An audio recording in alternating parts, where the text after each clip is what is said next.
Hello, and the SIHH may have closed its doors, but it's definitely not yet over for us. So we're back in our club space here in the middle of the old town of Geneva, and we have a few more reports coming your way. And we will start with the main new timepieces introduced by Bovet for their very first participation at the SIHH. Previously, they were hosting the press and retailers in one of those fancy Geneva palaces by the lake. Well, could have it been any better for Bovet to mark this first presence with the golden hand received in late 2018 at the GPHG for Best of the Best, standing proudly in the middle of their booth, something underlined even further by having golden molds of some of their artisans' hands holding the watches in the showcases presented to the public. A nice little touch. Anyhow, good for them, and personally I think it feels just right for Bovet to be part of this event. Okay, but let's now talk watches, and surprise, surprise, well, Bovet didn't disappoint either with the introduction of quite a few timepieces. And we will start with the Virtuoso IX, a double time zone tourbillon seen here in its 46mm red gold case, but white gold and platinum versions do exist. And despite this rather large size, it doesn't really feel like this, and there's a real design coherence. I mean, this timepiece comes in a Fleurier Amadeo case, meaning that it's convertible to a desk clock or pocket watch, a true signature of the house. And technically speaking, this is kind of a regulator with a central minute hand and an off-centered hour dial at 2 o'clock and second indication found naturally on the tourbillon itself. It holds 10 days of power reserve, a nice and convenient feature for sure, with a sliding indicator seen at 8 o'clock, and you will find a 24-hour dial at 10 o'clock displaying the second time zone with a small guichet which lets you see the actual time zone you will have selected.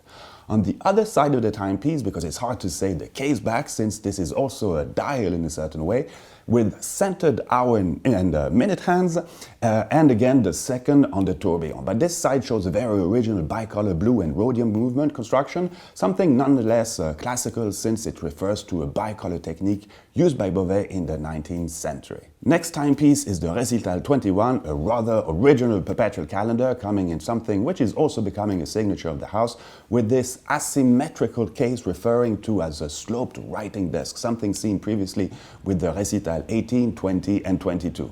Okay, I know it may sound a little bit bizarre, but having this small angle when you're looking at your wrist changes something, as if your brain subconsciously tells you it's easier to read the indication. I mean, it's quite strange. Anyhow, well, we will find a small hour and minute dial right in the center of this watch, surrounded by a retrograde date indicator, and other calendar information are found at 12 o'clock for the day, at 6 o'clock for the month, and at 3 o'clock for the leap year indicator. At 9 o'clock you will find a small coaxial second, and I really like this snail-shaped Côte de Genève on the dial face. This timepiece comes in a red gold or titanium, holds 5 days of power reserve, and is rather surprising to look at, especially when you flip it around with this kind of inclined movement. So a very original perpetual calendar. Okay, next creation presented by Bovet is the Récital 23, a ladies' timepiece, taking for the first time again this sloped writing desk feature, but this time with an oval shape execution. The case being 43mm high and almost 29mm in width.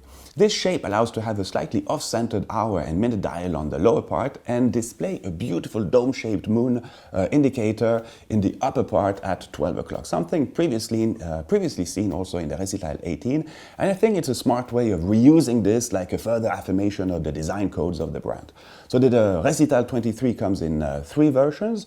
There's a red gold, white gold and titanium versions, and each of these are also available either with a guilloché mother of pearl dial or an Aventurine dial. So a total combination of 6 models, nice watch, but this now leads me to the big launch, or let's say the spectacular launch of the brand with the Récital 26, the first time the brand goes down the route of fully sapphire cases. Okay, we've all seen sapphire cases before, but coming from Bovet could be seen as something slightly odd, but the result is really quite an achievement.